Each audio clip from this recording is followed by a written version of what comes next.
로마서에 나타난 복음의 진리를 함께 살펴보고 있습니다.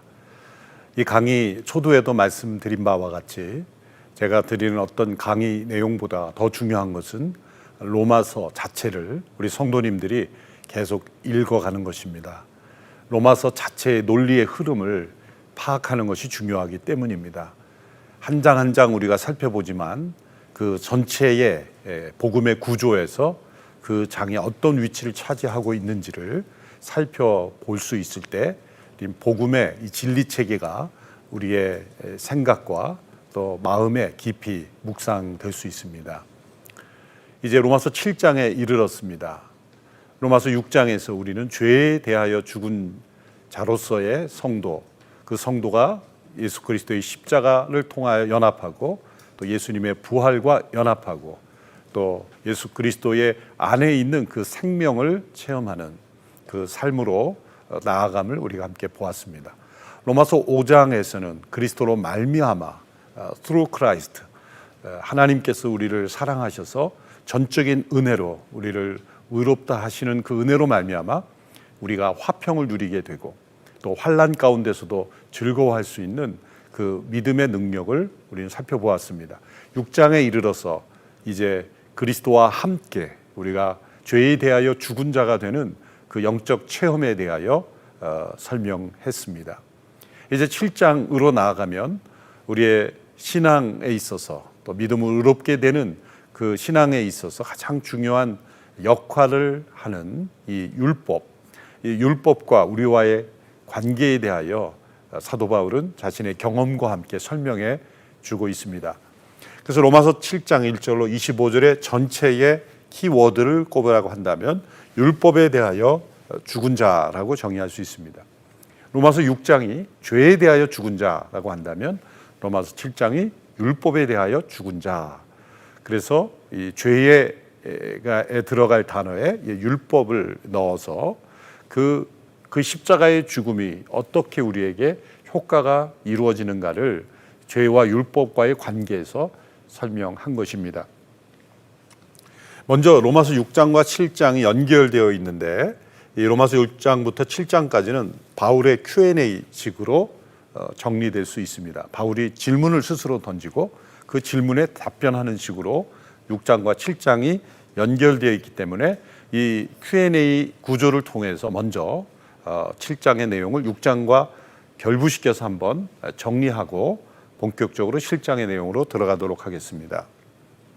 먼저 첫 번째 질문은 로마서 6장 1절에 나온 질문입니다. 그것은 오직 믿음으로 의롭게 된다는 사실이 더욱더 죄를 지을 수 있도록 만드는 것이 아닌가라는 질문이죠. 로마서 6장 1절 그런즉 우리가 무슨 말을 하리요 은혜를 더하게 하려고 죄에 거하게 했느냐. 이 말씀은 로마서 5장 마지막 구절에 죄가 더한 곳에 은혜가 더욱 넘쳤다.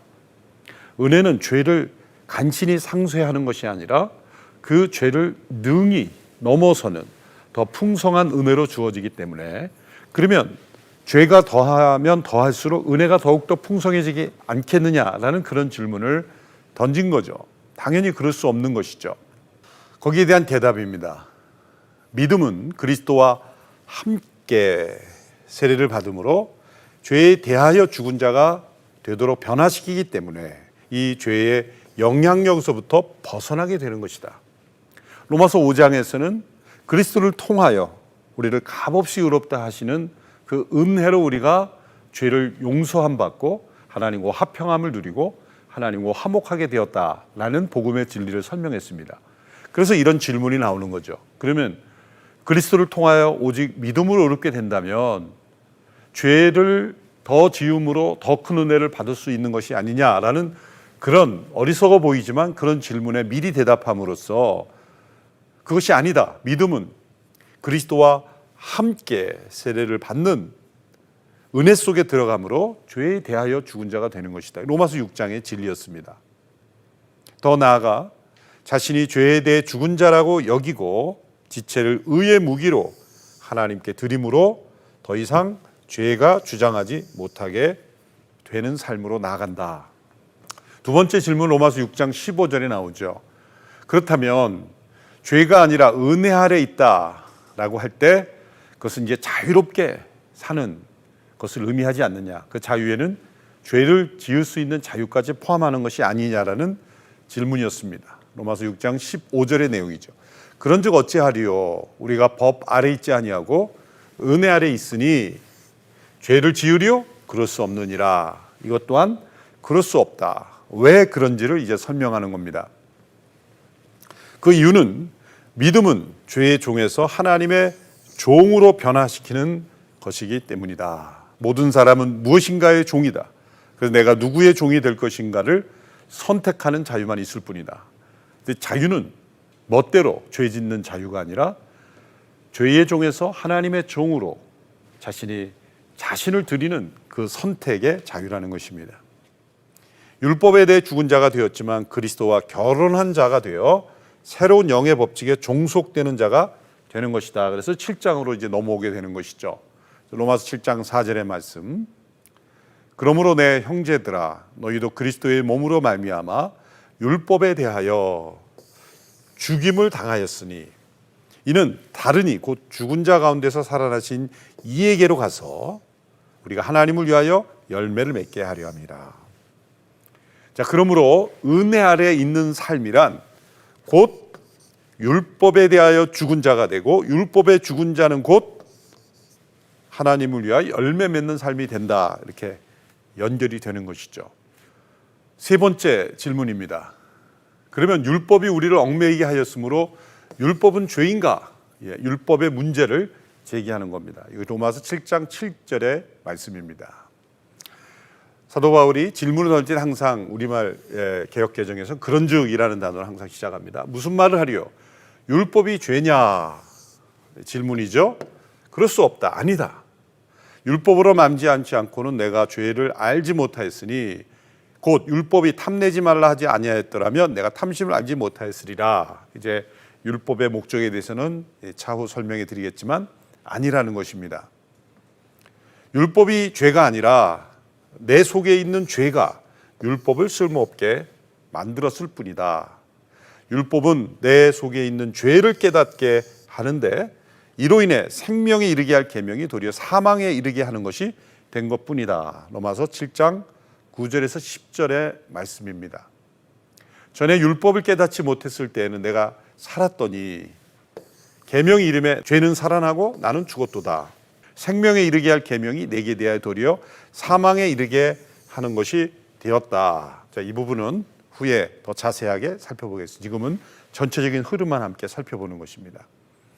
율법이 죄가 아니라 내 안에 있는 죄가 문제기에 율법의 원래 목적대로 이루어지지 못하는 것이지만 그러나 율법 자체의 고유한 목적은 분명히 여전히 우리에게 역사하고 있다라는 의미에서 율법은 문제가 아니다라고 설명한 것입니다.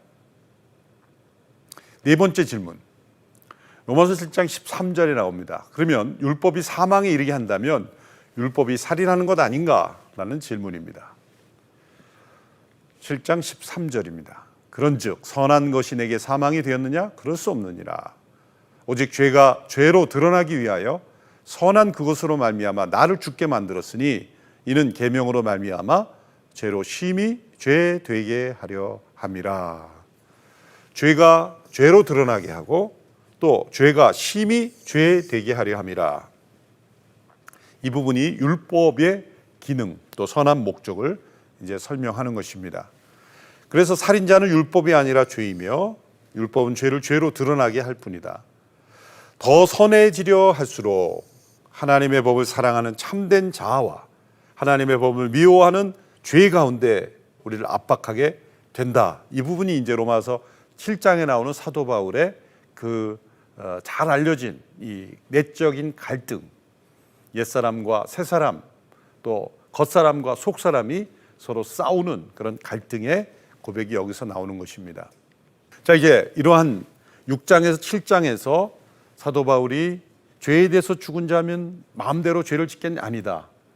더 의로운 삶으로 나아간다. 믿음은 죄에 대하여 주고 그리스도와 함께 연합됨으로 오히려 의로운 열매를 맺게 된다.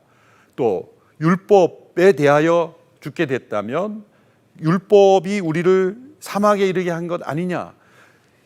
그것은 율법이 우리를 사망에 이르게 한 것이 아니라 우리 안에 있는 죄가 그 율법을 무용하게 만들고 도리어 그 율법을 통하여 죄가 더 죄되게 하는 것이다. 이런 논리로 이제 6장과 7장이 설명함으로써 7장의 가장 중요한 내용은 이 율법에 대한 내용이 되겠습니다.